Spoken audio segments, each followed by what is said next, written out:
I'm John Golia. And I'm Greg Fife. And we are the Flight Safety Detectives. We're just two guys who have spent most of their career with the National Transportation Safety Board investigating aircraft disasters and aviation safety issues all over the world.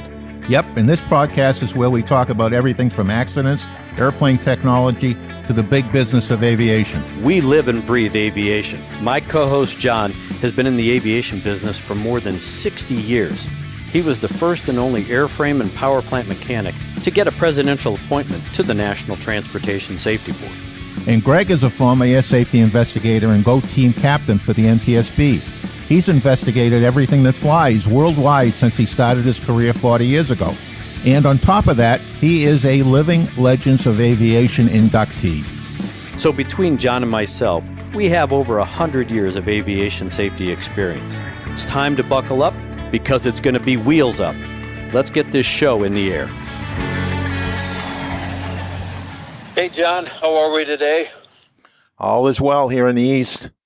What part of the East are you in? I am in southern Florida. We like southern Florida. As long as the weather's good, no tornadoes, hurricanes, or anything else. That's good to know. That is true. It was just up to a place called Clewiston, Florida, which is in the middle of the Everglades. A place I would highly recommend if you're looking to run away from the world. And what were you doing in Clewiston that you were trying to run away? Oh, I sit, in fact, Loretta and I both sit on a board for a little airport up there that's growing like crazy, and it's going to be not so little in the near future. Well, that's a good segue into who our guest is today on this show. Why don't you introduce Loretta so that people know who you're talking about and who you spent, some time with in the middle of the Everglades. All right, so today we're going to talk to Loretta Alkalay, who is a former regional counsel for the FAA in the Eastern Region. And after retiring from the FAA some roughly 10 years ago, is it? It's starting my 11th year. Starting her 11th year, she has been working with drones and has picked up a nickname of the Drone Queen. And she's been very, very active in the drone community and a big promoter of drones for schools, trying to get kids engaged in aviation using drones. And there is presently a notice of proposed rulemaking that's working its way through the system from the FAA, which by many accounts is not very favorable to the small drone operators. It tends to lend itself for the big guys, the Amazons and the FedExes that want to take over the airspace below 500 feet. So that I thought this would be a good time for us to go over some of the workings of this proposal and what it means to the people who enjoy drones and are engaged in them, not only as small businesses, but just for enjoyment. What I like best about drones is the fact that it really excites the young people. And the good thing is that it's become very timely again. There was a wave of drone activity for a while. There was a lot of misunderstanding by not only the professional community, but of course the hobbyists, thinking that the FAA was meddling in the hobbyist business of taking away their pleasure of being able to fly drones.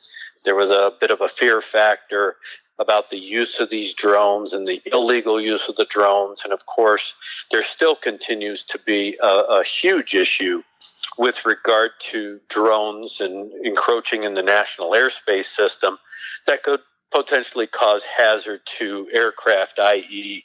those large aircraft flying into major commercial airports and creating a safety issue. So I think that our podcast about the drones and having Loretta, and by the way, hello, Loretta, how are you today? Hey, Greg. And having Loretta talk about it from a position of expertise, since she has been involved even before drones were real popular, I think that at least the listeners will get a better understanding of not only what the FAA wants to propose, but, the impact on the hobbyist and maybe quell some of the fears or blow away some of the myths that are still out there, because there always seems to be a misinterpretation of the information that's presented in an NPRM, that's Notice of Proposed Rulemaking. And so I'm glad that you're on the show today, Loretta, so that maybe you can clear up some of this mess that gets created by the embellishment of stories or publications who want to interpret some of the NPRM suggestions or recommendations in the wrong way, if you will. Okay, I'm happy to do that. All right, so one of the things that we want to talk to you about today is some common myths about drones, where they can fly, where they can't fly. Why would an individual or a pilot get a 107 license? And explain what the parts are, because we have a lot of listeners that are non-aviation. We have new listeners and things like that. So just give us an overview real quick of the Part 107, what it is, and then what it advocates as far as drone pilots being licensed, not just out there certificated or anything, but they actually have to have a license by passing a test. Okay, so prior to August of 2016, when the FAA Part 107 went into effect, it was kind of very difficult time for anyone who wanted to fly drones commercially, because there were a couple of years where the FAA actually required a manned aircraft license to commercially fly drones. Of course, for decades before that, people had been using drones and even used them, or drones, model aircraft. Model aircraft and drones are, the terms are used pretty much synonymously. Even though most people think of drones as quadcopters, they can also be shaped like aircraft. So prior to that time, people flew model aircraft and there really were no rules. But a couple of years ago, many of you can probably remember that there was a certain amount of hysteria with regard to drones and their proliferation. And I think in the beginning, there was a lot of fear because people thought that these small flying vehicles would take over the skies. But I think one of the things that most of us have seen is that it's not the small hobby drones or small commercial operators that are really going to have an impact, but the Amazons and Googles and Facebooks of the world when they start to operate commercially on a regular basis. But getting back to your question about Part 107, so Part 107 basically allows people who fly drones to fly them commercially. You can also fly non-commercially under Part 107, and it allows you to do certain things that a hobbyist can't do. And one of the myths, and I know a lot of your audience is a pilot audience, and one of the things that's important for pilots to know from a safety perspective is that some common beliefs are not correct. So, for example, a lot of people think that drones can't legally fly above 400 feet, and that is not correct.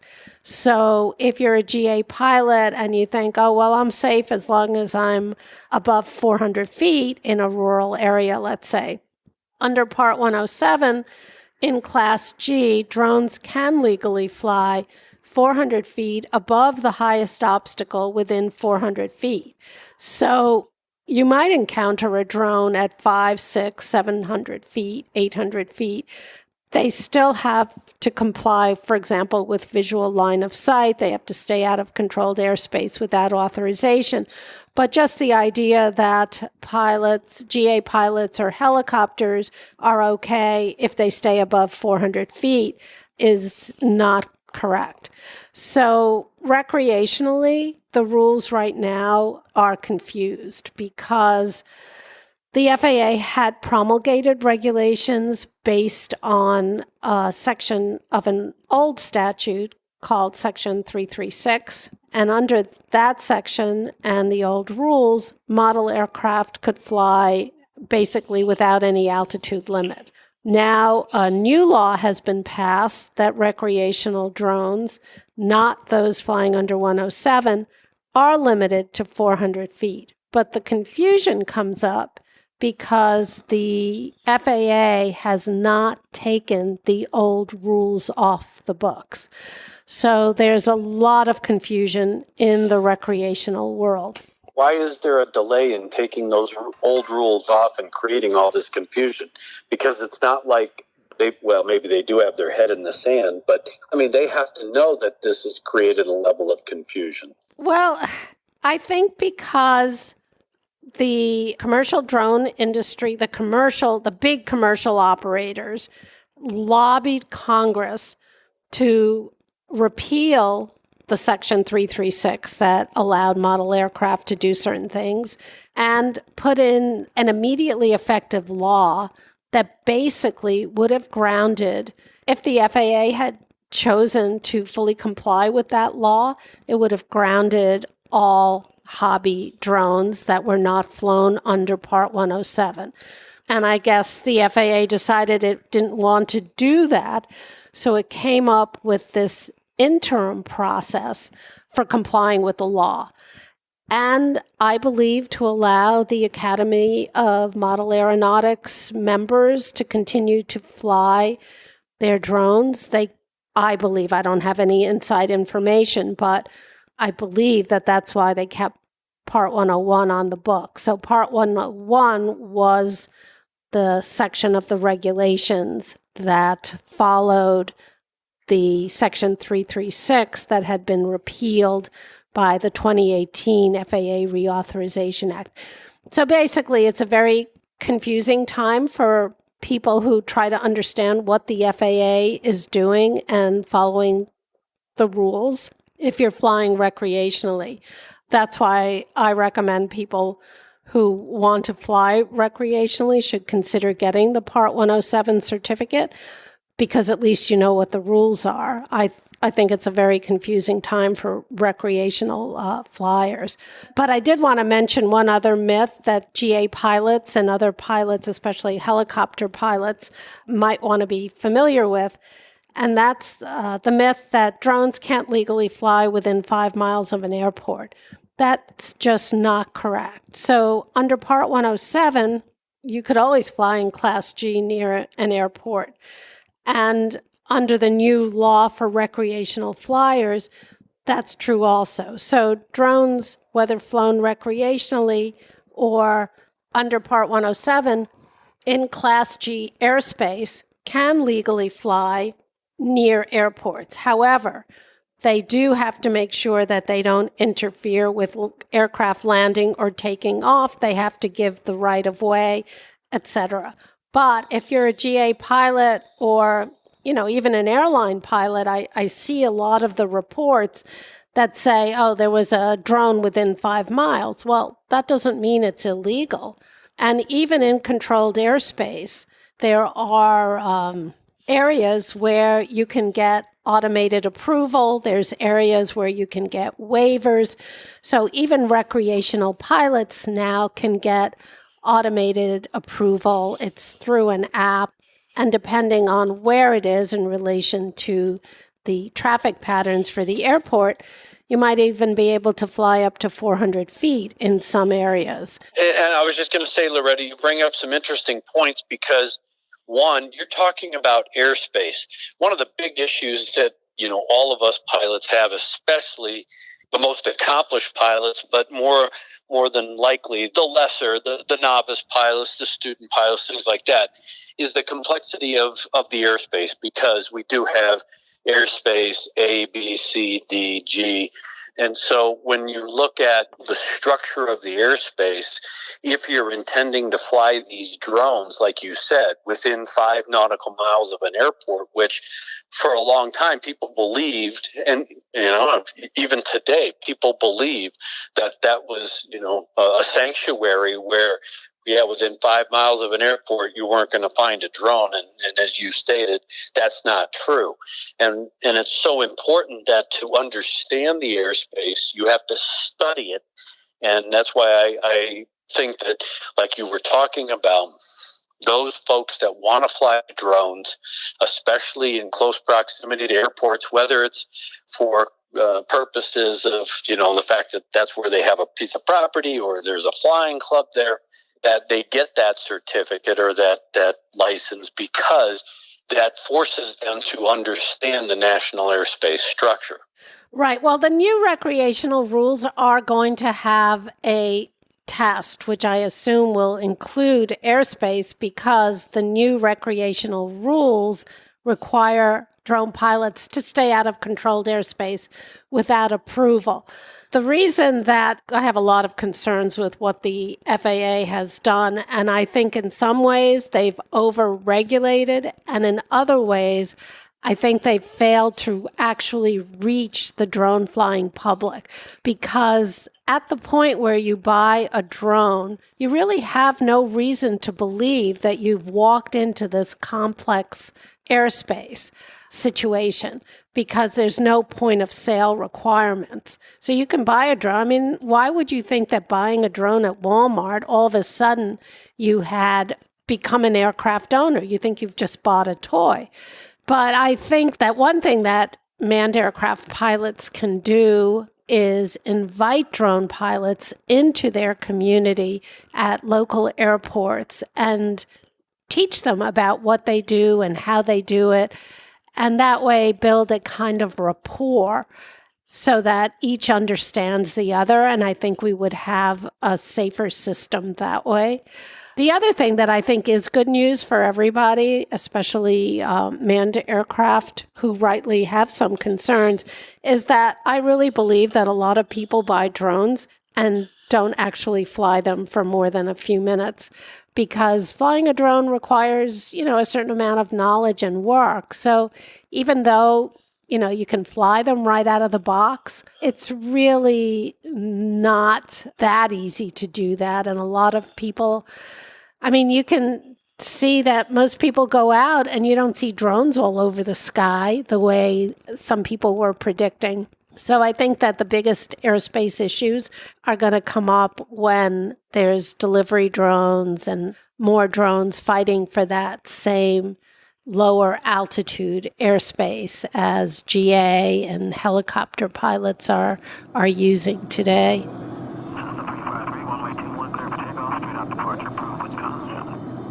Now, one of the issues we had recently out here in Colorado, it made national news, was that over the eastern part of the state, there were these mysterious drones flying around at night in, a variety of formations. And there was multiple drones. They were estimated to be, 6 to 8 feet in diameter.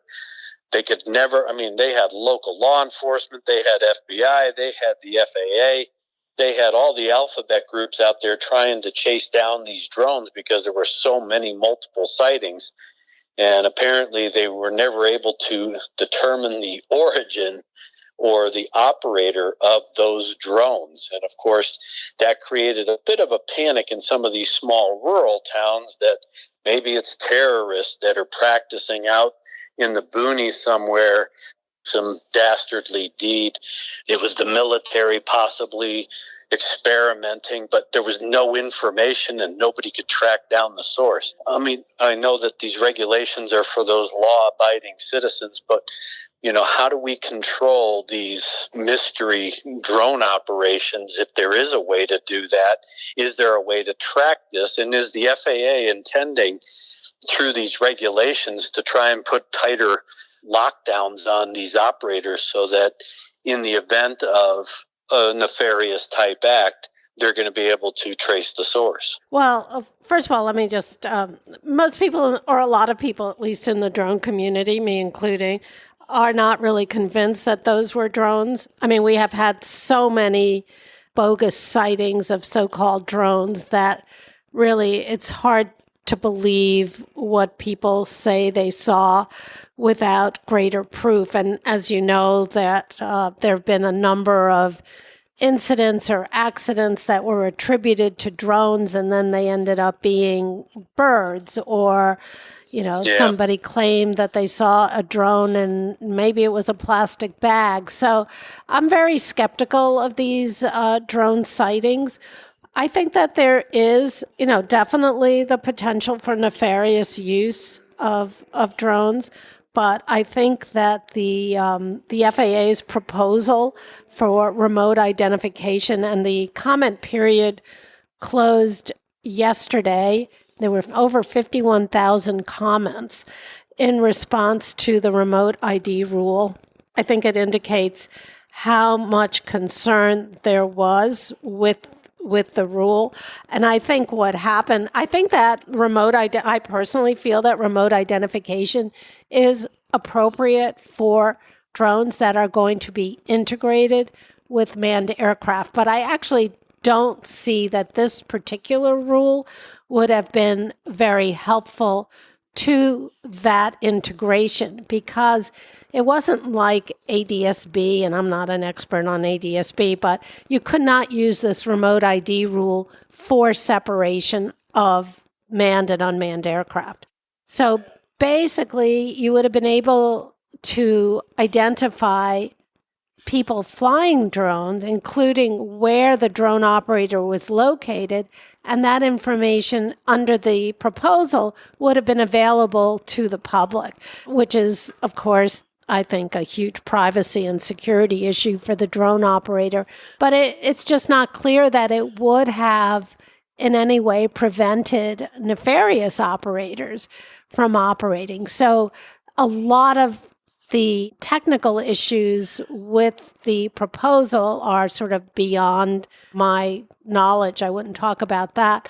But it was definitely a killer for hobbyists, and it was definitely a killer for people who build students and innovation, because the rules would have required a very laborious process for including remote ID on drones, and it would have limited the ability of students to build and fly their drones outside of basically designated FAA fields. One of the things that attracted me to drones early on was the fact that it did excite so many young people. I mean, it really, when you see them, when they get involved with drones, they're totally engaged. And that's a great entry into aviation. And today we need everybody that we can get to enter into aviation. Yeah, it really seems crazy at a time when we're lagging behind other countries in terms of STEM, and we're trying to increase the number of students who go into technical fields, including aviation, to cut off their ability to build drones by making it so expensive. One of the very easy to understand pieces of it would have increased the cost to register your drone. So right now, hobbyists can register basically one drone, and they register themselves, and they can have hundreds of drones under that. But the new proposal would have required every single hobby drone to be separately registered, which seems like, oh, yeah, great. It's $5. So, you have 3 or 4 drones. But the truth is that people have 10, 20, 30 drones. A lot of people have 40 or 50 drones, and it does become very expensive.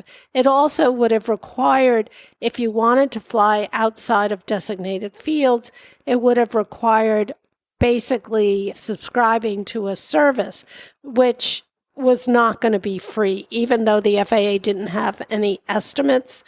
Pretty much everyone assumes that there would be payment in some way. One of the things that I really did not like about the NPRM is that the preamble, in one particular respect, completely differed from the rule itself, so the proposed rule. So in the preamble, the FAA talks at length about the ability to retrofit drones and how 90% of the drones could be retrofitted so that they could comply with the remote ID rule.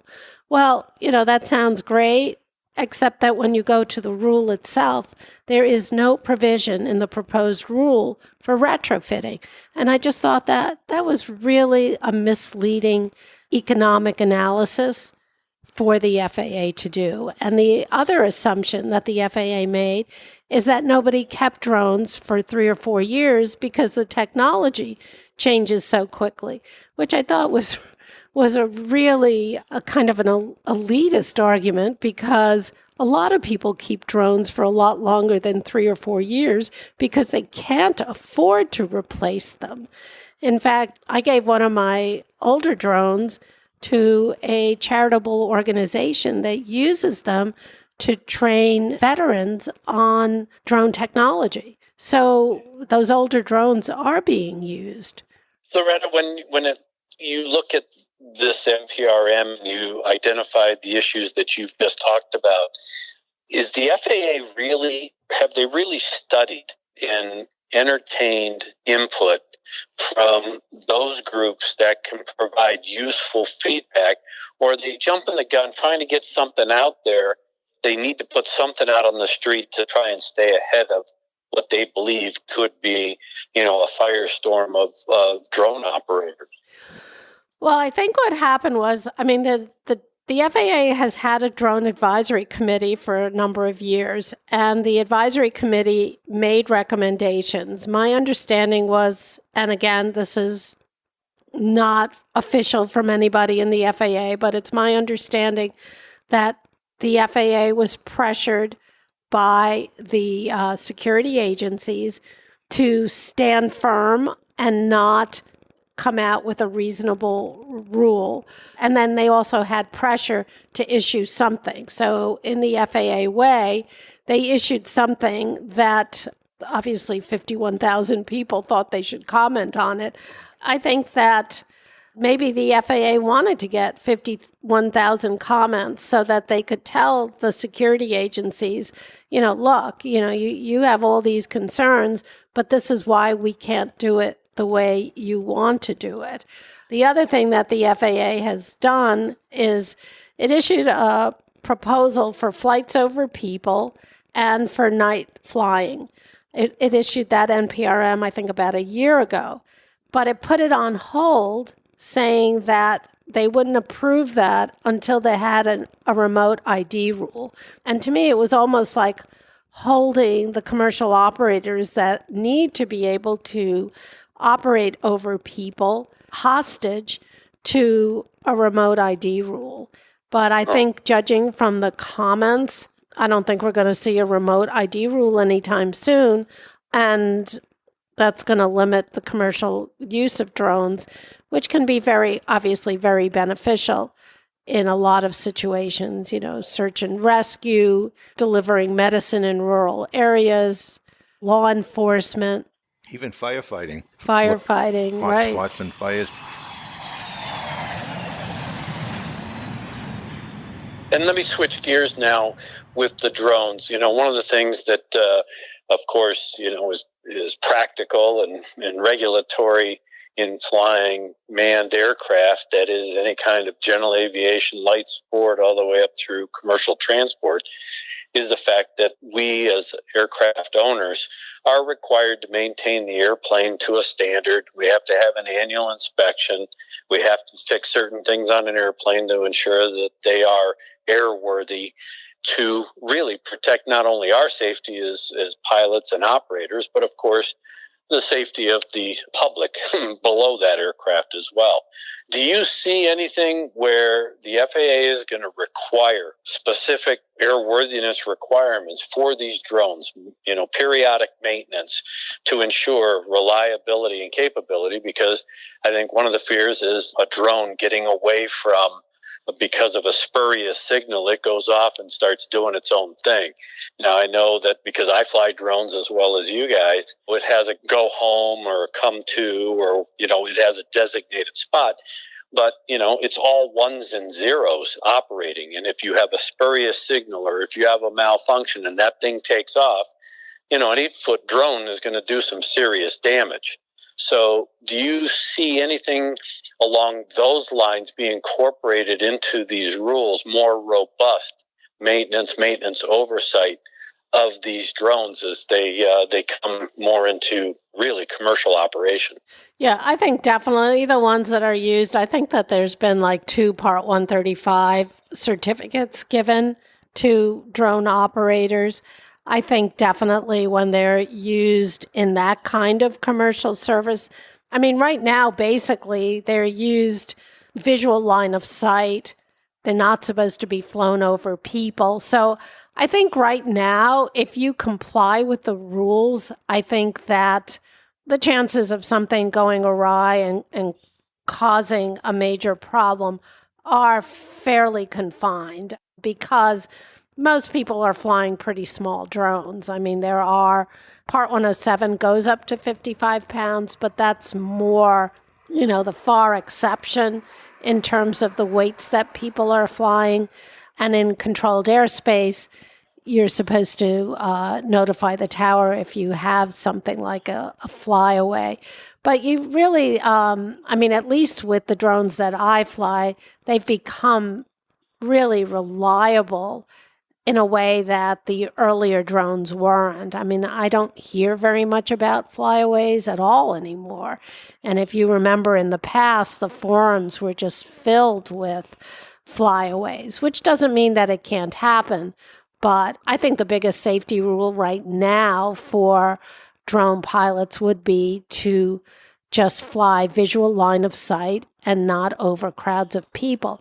I think by adding in all this, airspace requirements and distance from clouds, and I think they just made it so complicated that you can't get the word out to the novice operators on like the really truly essential safety issues. If somebody's going to fly, they're going to fly whether there's clouds in the sky. They're not aware of the process. They're not aware of the problems other than crashing their drone and costing themselves some money. And they're not going to go to the FAA and say, what am I supposed to be doing? It's up to the FAA and the groups of pilots and hobbyists and the rest of us to get the word out to these people that are buying them in Walmart and using them. And I agree with you, Loretta, about the use. In my complex where I live, there was 2 people I saw after Christmas that were flying around the facility with their drones. And I saw them a couple of times right after Christmas. I have not seen them since. I mean, I live in Westchester County, which is one of the wealthiest counties. I'm sure that people can afford to buy drones. I don't think I've ever seen a drone other than my own anywhere that in parks or by the river. I mean, I'm sure people fly there, but it's not in huge numbers that people were foreseeing. And Loretta, one of the things that is also talked about is, because of, quote, the liability of the potential for an accident, what's the insurance industry doing? What are they going to set any limits? Are they going to set requirements? Do they really endorse what the FAA is doing? And really, do they have any input? Because again, I've been flying model airplanes since I was a kid. That's why I joined the AMA, is because you got an insurance policy through them in the event that you had a problem. But, you got these recreational drone pilots out there that's the last thing they're thinking about. Next thing you know, they fly it through somebody's window, or they get a little careless and they fly it into the line of a car, and next thing you know, it's going through the windshield. I mean, is there an insurance issue here, and what would you recommend? Do you carry insurance? Well, I only fly recreationally, and I am an AMA member, so I feel that their secondary insurance has been good enough. I'm also a very conservative flyer. I fly early in the morning when people aren't around. I certainly don't violate the rules. Even though I am a 107 pilot, I still fly recreationally, and I comply with the rules in terms of, not flying over people, flying line of sight.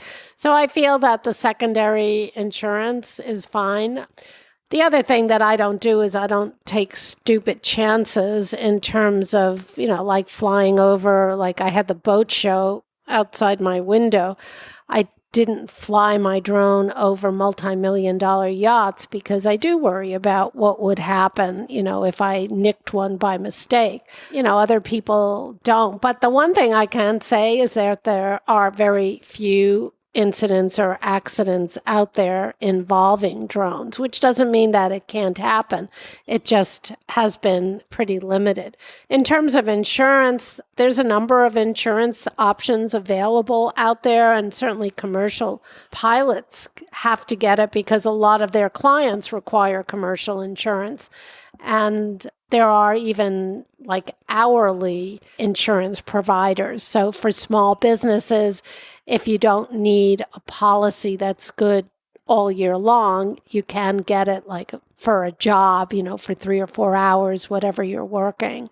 But yeah, definitely people should be concerned about insurance, and they should be concerned about whether they're going to do damage. I mean, that's how people should fly. And I think the vast majority of people are concerned about that. But, in every industry, just like, you have pilots that are hot doggers, or whatever you call it.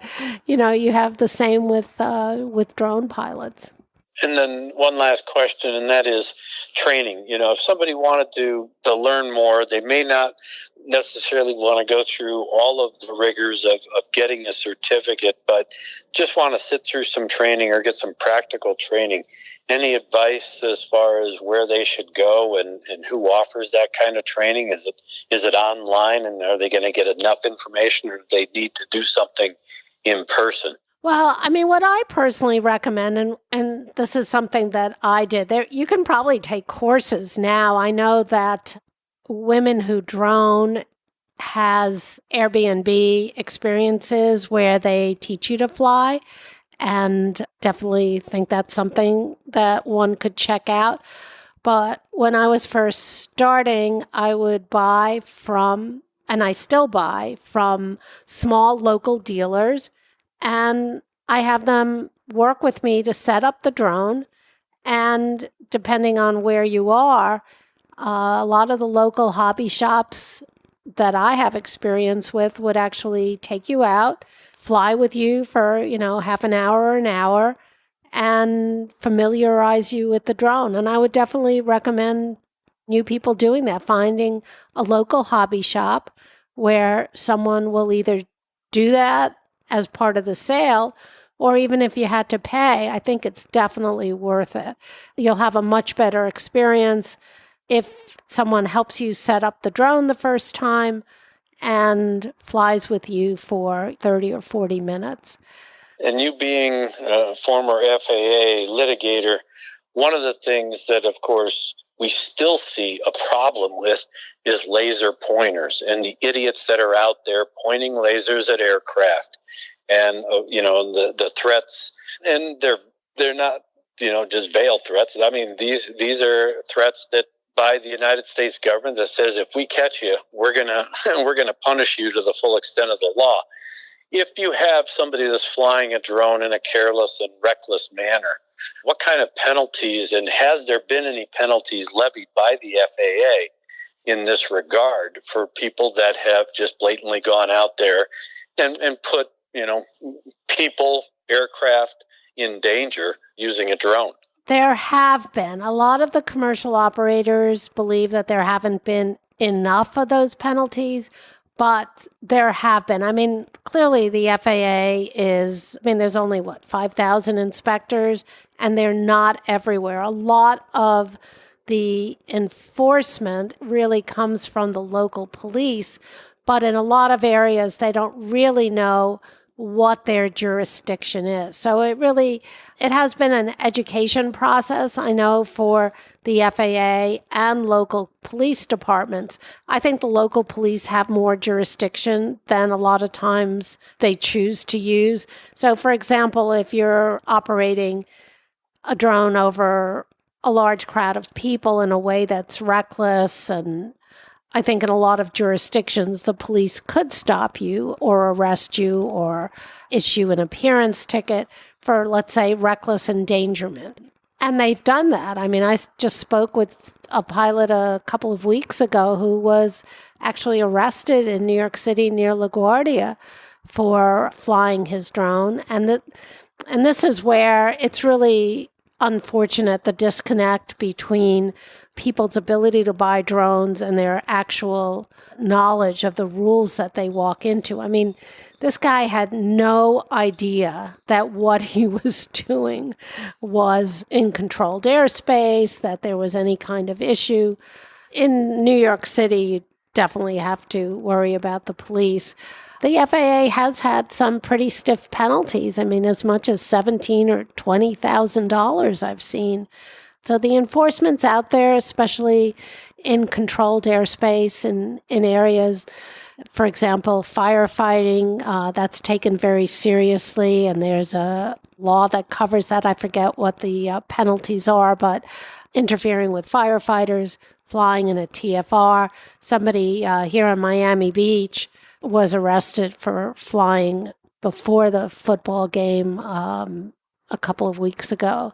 So, yeah, I mean, there has been enforcement, but unfortunately there's no publicity, really. So there's no general deterrence. And, with enforcement, you can have specific deterrence, which is, finding the individual. But if the rest of the community isn't aware of it, then there's no general deterrence. But I do think, and I think if we're going to end on a high note, is that in all these years, there's only been one verified incident of a drone colliding with a manned aircraft, and that was the helicopter in New York City. And obviously one is too many, and the person that was flying it was completely oblivious to how reckless he was. He was like 2.5 miles beyond line of sight when he hit that helicopter. But there's been no deaths. There's been no major incidents. So that tells you something. I mean, with all the millions of drones that have been sold, the system has been safe. And there really aren't as many issues as some people were afraid there would be. I want to touch on one thing that you said, Loretta, that went over without a lot of notice, and that is the women in droning. I mean, we have struggled in aviation for many years to try to get more and more women involved, and fortunately, at this point in time, we have a number of women being encouraged and joining in the ranks of becoming a pilot, and we see that on the airlines more and more with the number of female pilots flying commercially. But for younger people, especially younger women, to get involved with drones, there's no barriers as there have been in the past with general aviation, getting women in the cockpit. And I love it when I hear that more and more women are getting involved, because it is an avenue towards a career that is just beginning, and they can get in on relatively the ground floor. And this is going to be a booming piece of aviation in the future. Yeah, one of the things that has been very depressing is that even though the barrier to entry is so low, the number of women that have their Part 107 certificates is about 6%. It's a very, very small number, and it is mystifying. There are a number of other barriers that are not FAA or test related. It is a problem. But Women Who Drone is a great organization. I'm on their advisory board. Women in Drones is another organization. There are a number of organizations that do support women, and the women that join these groups, which at least Women Who Drone, there's Facebook groups, Amelia Droneheart. They're a great way for women to find the support that they sometimes need to make it in what is still very much a man's world, even in the drone business. So I definitely encourage any women or girls to look into those groups, because they will find encouragement. And if anybody's interested in those women groups out there in our audience, you can email us at flightsafetydetectives.com, and we'll make sure that Loretta gets the information and she can get back to you. Well, I think this has been an awesome discussion. Thank you, Loretta, for coming in and sitting down with us. I think we're going to probably have you back as this evolves, and especially to see what happens coming out of the NPRM as a final rule. Because, again, you're going to still have those folks that are going to shake their head. They're going to push back. They're not going to like maybe what the FAA final rule is. And so that will create some level of discussion. So really appreciate your expertise and at least the education that I got. I mean, I've been flying drones. I am a 107 pilot as well. But you forget some of the little things because I don't use it every day. I don't do it every day. Kind of like flying, manned aircraft. It's the little things that'll bite you. So I appreciate the fact that you spent the time with us, educating me and John, and reinforcing what little we know about drones and what more there is to learn. So thanks for coming in today. Oh, my pleasure. Well, John, I think it's been another great episode, and the fact that you are with Loretta and I'm out roaming around the countryside, we're looking forward to at least spending some time together. I think we need to have Loretta come in when we do a video podcast on our YouTube channel so that we can actually have a drone there, and maybe we can get the drone queen to do some performances for us. That would be good. That would be good. Yeah, a little demonstration goes a long way, so I think that would be entertaining. So I'm looking forward to that. So I will give you kind of the last word before we wrap it up. Well, thank you, everybody, for joining us. If you want to contact us again, flightsafetydetectives.com. If you'd like to help contribute to keep this show alive, you can do so on that website as well. And we always appreciate your feedback. John and I have talked about it on every show. We're trying to establish kind of a format. We occasionally have segments that we've added into the show. One of the segments, of course, is What Would You Do? And we're going to be talking about the question that we asked during the Kobe Bryant episode, and that was, if you were put in the position of a pilot, you're flying a celebrity or high-profile person, you're trying to accomplish the mission, they're depending on you, what's the decision you're going to make to try to accomplish the mission or not accomplish the mission to ensure the highest levels of safety? So we're going to review the emails that we got, and we'll give you some of the feedback that we received on that question. So you can always contact us, like John said, through our website, or you can contact us via email direct at flightsafetydetectives with an S at gmail.com. So again, for my co-host and partner in crime, John Golia, I'm Greg Fife, and we want you to fly safe. To listen to more episodes of the show, go to flightsafetydetectives.com or the Professional Aviation Maintenance Association at PAMA.org, and wherever you find your favorite podcasts. Catch us next time when John Golia and Greg Fife talk about all things aviation. Thanks for listening.